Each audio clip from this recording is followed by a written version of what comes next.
दोस्तों इस वीडियो में बात करेंगे ग्रो आईपीओ के बारे में।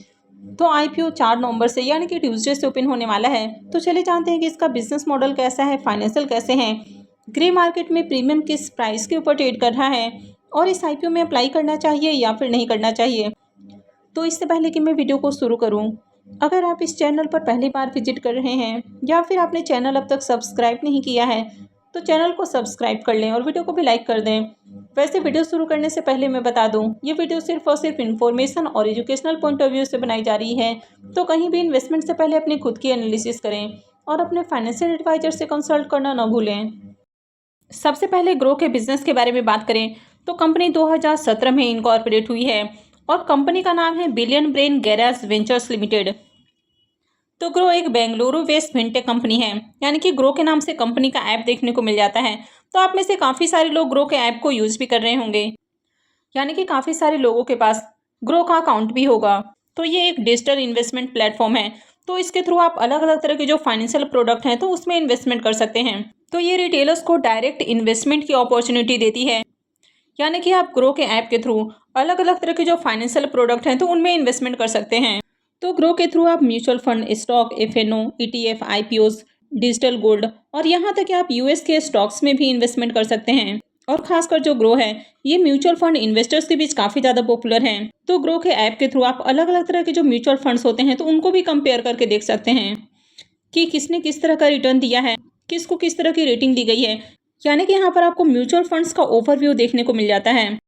अभी मार्केट में इसी तरह का बिजनेस करने वाली कई सारी कंपनियां लिस्टेड हैं, जैसे कि एंजल वन है, मोतीलाल ओसवाल है, जीरोधा का भी सेम बिजनेस है, हालांकि जीरोधा अब तक लिस्टेड नहीं है। ग्रो और भी कई तरह के वैल्यू एडेड सर्विसेज भी देती है, जैसे कि मार्जिन ट्रेडिंग फैसिलिटीज हैं, एल्गोरिथमिक ट्रेडिंग है, न्यू फंड्स ऑफर्स हैं यानी कि एनएफओ है और क्रेडिट सॉल्यूशंस हैं। ग्रो रिटेल ट्रेडर्स के बीच में भी काफ़ी पॉपुलर है, क्योंकि ये मार्जिन ट्रेडिंग फैसिलिटीज जैसी सर्विसेज देती है। ग्रो के अगर बिजनेस मॉडल को देखें तो इनका कस्टमर बेस लगातार इंक्रीज हो रहा है, क्योंकि एक तो यहाँ पर अकाउंट ओपनिंग फ्री है और साथ ही कस्टमर को अच्छा सपोर्ट भी मिलता है। तो जैसे जैसे इनका कस्टमर बेस इंक्रीज हो रहा है, यानी कि इनका जो मार्केट शेयर है वो इंक्रीज हो रहा है, तो बिजनेस में भी ग्रोथ आ रही है। अगर प्रोडक्ट और सर्विसेज की बात की जाए तो कंपनी ब्रोकिंग से रिलेटेड सर्विसेज देती है, यानी कि स्टॉक्स और डेरिवेटिव से रिलेटेड सर्विसेज हैं। और अगर प्रोडक्ट्स के बारे में बात करें तो इसमें म्यूचुअल फंड्स, एमटीएफ, क्रेडिट और ग्रो एएमसी देखने को मिल जाता है, यानी कि ग्रो का खुद का म्यूचुअल फंड है। यानी कि ग्रो के खुद के म्यूचुअल फंड में भी आप ग्रो के ऐप के थ्रू इन्वेस्टमेंट कर सकते हैं। और आप में से काफ़ी सारे लोग ग्रो के ऐप के थ्रू आईपीओ में भी इन्वेस्टमेंट करते होंगे। अब जब ग्रो का आईपीओ आ रहा है तो ग्रो के ऐप के थ्रू आप जाकर आईपीओ में इन्वेस्टमेंट कर सकते हैं। अब अगर आप ग्रो के ऐप के थ्रू ही ग्रो के आईपीओ में इन्वेस्टमेंट करते हैं तो हो सकता है कि आपको थोड़ी प्रेफरेंस दी जाए, हालांकि ये कहीं भी मेंशन नहीं किया गया है, लेकिन आप चाहें तो ग्रो के ऐप के थ्रू अप्लाई कर सकते हैं। तो अगर आपके पास अब तक ग्रो का अकाउंट नहीं है तो वीडियो के डिस्क्रिप्शन में मैंने लिंक दे दिया है, वहां से जाकर आप ग्रो में फ्री अकाउंट ओपन कर सकते हैं। और कंपनी अलग अलग तरह के जो फाइनेंशियल प्रोडक्ट हैं उनको लगातार ऐड कर रही है, तो ये भी रीजन है कि इसका कस्टमर बेस इंक्रीज हो रहा है। अभी ग्रो में 1415 एम्प्लॉयज़ काम कर रहे हैं और ग्रो एक बहुत ही जाना पहचाना नाम है, यानी कि इन्वेस्टर्स के बीच में काफ़ी ज़्यादा पॉपुलर है। और ये इतना ज़्यादा पॉपुलर है कि जो बड़े बड़े सिटीज़ हैं उनके अलावा टाउन्स और विलेजेस में भी ग्रो के ऐप के थ्रू इन्वेस्टमेंट की जाती है। तो स्टॉक मार्केट में जिस तरह से लोग इन्वेस्टमेंट कर रहे हैं, यानी कि जैसे जैसे इन्वेस्टर्स इंक्रीज होने वाले हैं तो इस तरह के बिजनेसेस में भी आपको ग्रोथ देखने को मिलेगी, यानी कि शानदार बिजनेस है इनका। अब अगर इसके फाइनेंशियल को देखें तो यहाँ पर कंपनी ने 24 और 25 का कंप्लीट फाइनेंशियल दिखाया है और फाइनेंशियल 26 के क्वार्टर यानी कि 3 मंथ के फाइनेंशियल हैं। सबसे पहले कंपनी के एसेट को देखें तो एसेट इसका इंक्रीज हुआ है। फाइनेंशियल 24 में एसेट जहाँ 8,000 करोड़ का है, 25 में बढ़ के 10,000 करोड़ और फाइनेंशियल 26 के क्वार्टर में 12,000 करोड़ से ज़्यादा का एसेट है। इनकम को देखें तो इनकम भी बढ़ा है, 24 के अंदर इनकम इसका 2795 करोड़ का है, फाइनेंशियल 25 में बढ़ के ये 4,061 करोड़ का हो जाता है और फाइनेंशियल 26 के फर्स्ट क्वार्टर में 948 करोड़ का इनकम है। अब अगर इसके प्रॉफिट आफ्टर टैक्स को देखें तो फाइनेंशियल 24 में कंपनी 805 करोड़ के लॉस में थी, लेकिन फाइनेंशियल 25 के फर्स्ट क्वार्टर में ही देखें तो कंपनी लॉस से प्रॉफिट में आ चुकी है और कंपनी का प्रॉफिट 338 करोड़ है।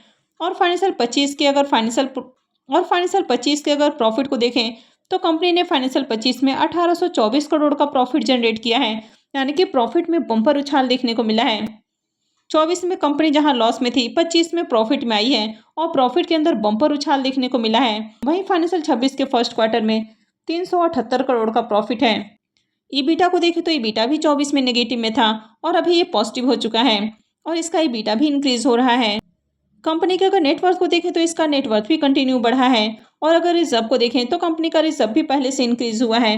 अभी कंपनी के पास 5,506 करोड़ का रिजर्व है, यानी कि अच्छा खासा रिजर्व है। और अगर कंपनी के बोरोइंग्स को देखें तो कंपनी के ऊपर ज़्यादा कर्ज नहीं है, 324 करोड़ का कर्ज है।